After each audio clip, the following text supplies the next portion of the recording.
Jubilito TV Official. Okay, so ayun. Inyo sa mga kabagis, this is Jubilito TV Official at eto na naman pumuli ang isang edisyon ng ating reaction video mga kalingap at kabagis, no? Pero bago po lahat, shoutout po muna kay Kuya Val Santos Matubang, Ate Edna Vlogs at Kalingap Rab sa ating mga Kalingap netizens, Kalingap subscribers, Kalingap supporters, Kalingap partners, ayan, Team Bios, Team Karepa, Team Watchers. Mega love shoutout po sa inyong lahat. Sama na rin po natin ang mga nakasuporta po at nakasubscribe sa ating YouTube channel na mga miyembro po ng TechRam community. Ayan po, mega love shoutout po sa inyong lahat. So, ang reaction video for today, mga kalingap, mga ka-TechRam natin ay patungkol po sa mga reactors, defenders ng TechRam community, mga kalingap at kabagis, no, na kung saan ay parang medyo may hindi po pagkakaunawaan ang mga defenders and reactors po, no, ng TechRam. To be specific po, ito pong si Ma'am Shimari Vlogs at ito pong si Michelle Japina, no?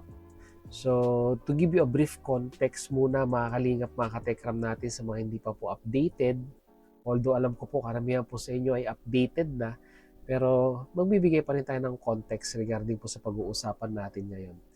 Ito pong si Ma'am Shimari Vlogs ay meron pong parang patutsada, no, sa kanyang mga viewers, sa kanyang live streaming, na kung saan ay pinag-iingat niya po, no, ang mga TechRam community patungkol po, no, sa mga sabihin na nating bagong salta na mga reactors / defenders po, no, ng TechRam community, no?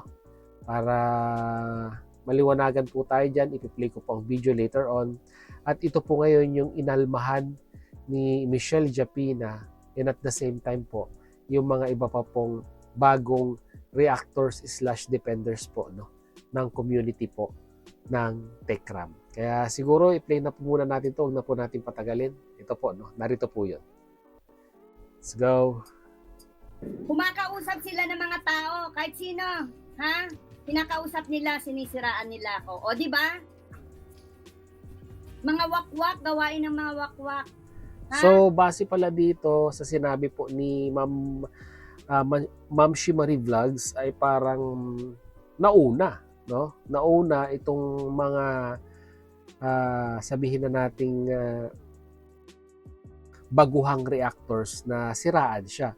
Although kasi kung titingnan po natin si Ma'am Shi ang isa sa mga pinaka-pioneer or matagal na pong nagre-reaction dito po kay TechRam. Kaya mag-ingat-ingat po sa mga ganyang tao, no? Paepal masyado. Gusto niya siya ang bida. Oh, ha? Siya ang bida. Siya ang sikat. Ha? Nagpapasikat. Okay, parang isa lang ang tinutukoy niya dito kasi siya lang di ba? Siya lang, hindi naman sila. So, I assume na si Michelle Japina po ang tinatarget or sabihin na nating pinipinpoint ni Ma'am Shimari dito. Sabi nila, Ma'am, sabi, Tita Ellen, ito, alam nyo to, sabi nila, nagpapasikat daw ako. Hello? Nagpapasikat daw ako. Yun pala, sila ang gustong magpasikat. O, yung suka nila, kinakain nila. Yan lang, ha?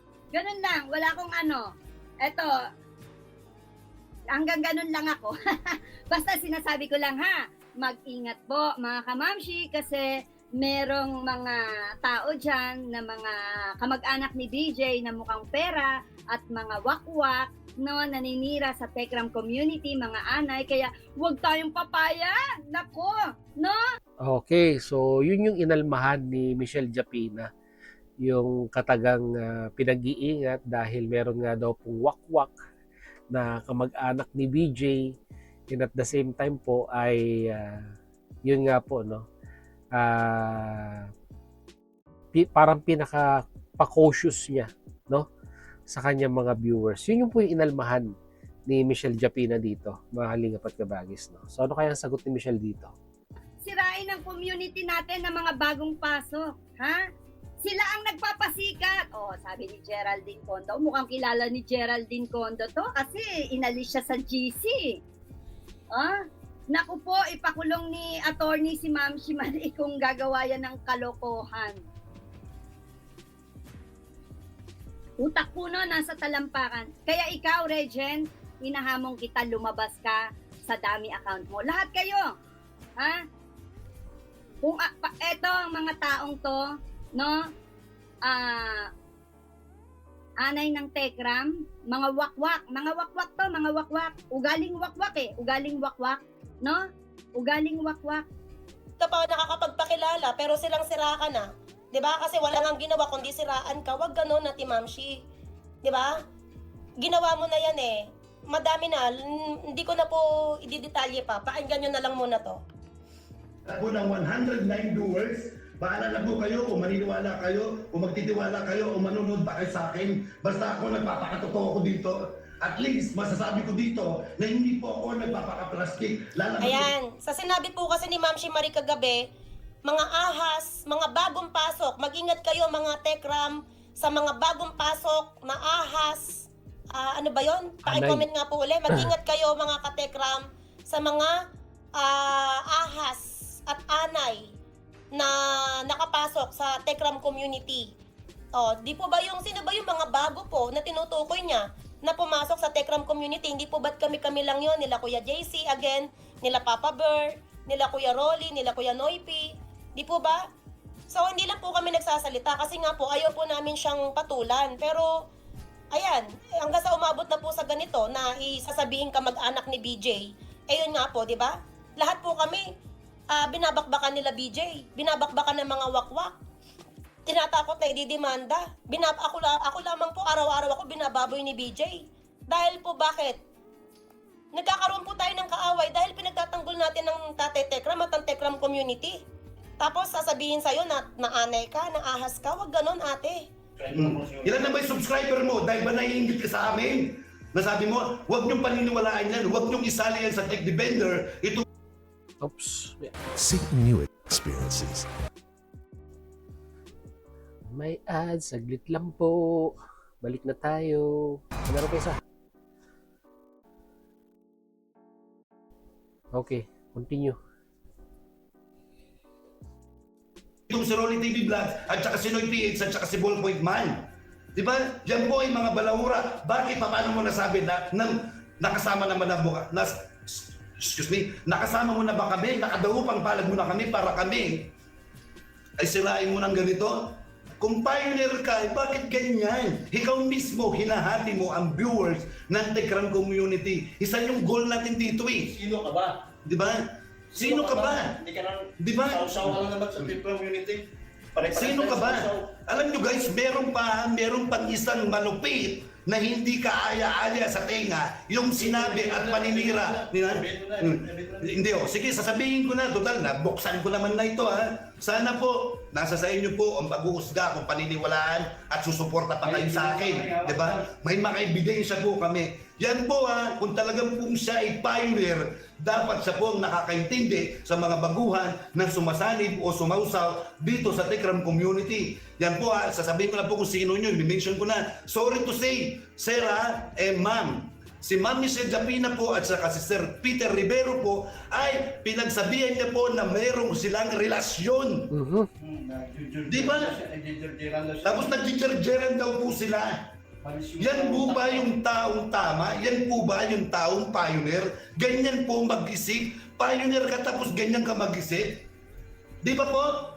Kayo na po yung makakapag-usga. Balikan niyo yung live ko. Si Regent ang nag-umpisa ng gulo.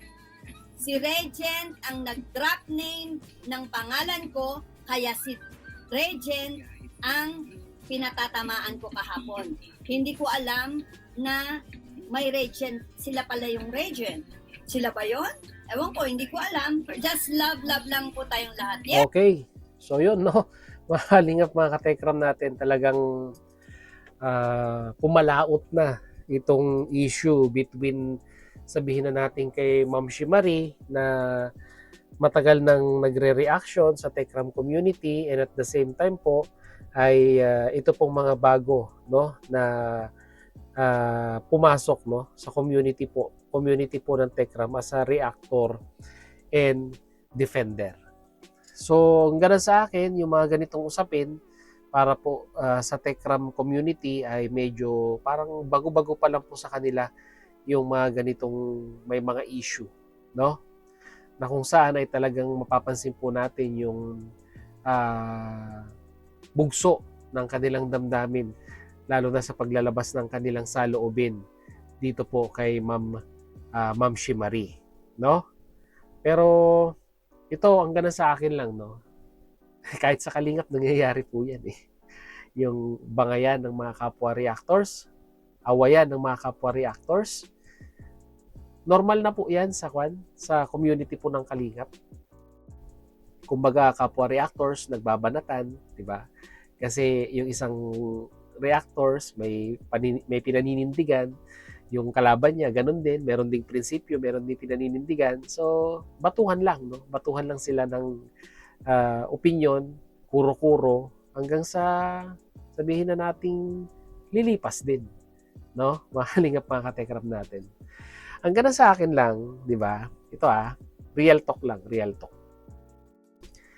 Nagbabangayan kayo, although may post na ang Tekram Kids Community, yung isang second channel ni Tatay Ramil, na kung saan ay yun nga po nagsalita na po ang Tekram family na labas po sila diyan, no? Kung ano man yung bangayan na nangyayari patungkol sa mga defenders and reactors po ng community po ng Tekram ay labas po sila diyan, no? Personal na laban ika nga nila yan at wala pong kinalaman sila Tatay Ramil diyan, no? Yun po yung disclaimer na nilabas nila at paglilinaw para hindi po madawit yung pangalan po nila. So, ibig po sabihin, pag sinabi mo para hindi po madawit, ayan po yung gusto ko pong sabihin, mga Kalingap at Kabagis, no? Kahit sabihin man, no, na personal na laban yan ng mga defenders and reactors, nila Ma'am Mamshi, nila Michelle Japina, by the end of the day, mga Kalingap, mga katekram natin, ano ba yung nire-represent natin bilang isang reactors ng isang community? For example, Ma'am Shimari, no, Tekram community. Michelle Japina, no, Tekram community. So, yun po, di ba? By the end of the day, kahit ano pa yung personal na issue pinaglalaban ninyo sa isa't isa, nadadrag pa rin po, no, yung pangalan po ng Tekram. Yun lang po ang gusto kong sabihin doon, mga Kalingap at Kabagis, mga katekram natin. Di ba? Kahit anong pag-aaway ninyo, kahit anong klaseng pagbabangayan ninyo, kahit sabihin yung labas ang Tekram community dito, madadawit po ang pangalan ng Tekram dito. Kasi po, naka-affiliate po kayo sa pangalan po, no, ng Tekram community. Kaya ang ganun sa akin lang, ito, lang naman ito, payo lang, di ba? Tayo naman po yung mga nasa wastong edad na, nasa tamang pag-iisip na, nakakagawa na ng mali, di ba? Alam na po natin ang mali sa tama, no? Regarding po sa decision making. Ayan. Di ba? Para sa ikabubuti po ng community po ng Tekram. Di ba? Pag-usapan nyo na lang po at magkaayos na kayo. Para po, no? Para na lang, no? Ibalato nyo na lang kay Tatay Ramil, no? Para sa sabihin na nating ikatatahimik ng community po, no? Na kinasasaniban natin at kina-affiliatean natin. No? Yun lang po. Ganun lang po kasimple yun. Medyo technical, medyo mahirap or sabihin na natin parang sasabihin ng iba, malabong mangyari yan, Jubilito. Pero ganun sa akin lang, kung susubukan, may paraan. Diba? Pero kung ayaw talaga, marami pong dahilan. So, yun lang po ang ating reaction video for today. And once again, mag-comment na lang po kayo sa ating comment section kung ano naman po inyong masasabi, opinion, reaction dito po sa nagiging hidwaan po, no, ng mga reactors and defenders po, no, ng Tekram community. Yan. Lagay niyo po sa ating comment section, pag-usapan po natin, mga Kalingap, mga Tekram natin. So yun, hanggang dito na lang, no? Sa mga hindi pa nakasubscribe sa channel natin, subscribe nyo na po. Jubilito TV Official. Yan. Hanggang dito na lang, mga Kalingap, mga Kabagis, mga Tekram natin. Once again, this is Jubilito TV Official, proud member po ng Team Koos at ng Team Bios. As always, si mga Kalingap and Kabagis. Peace, God first. God bless po. Bye!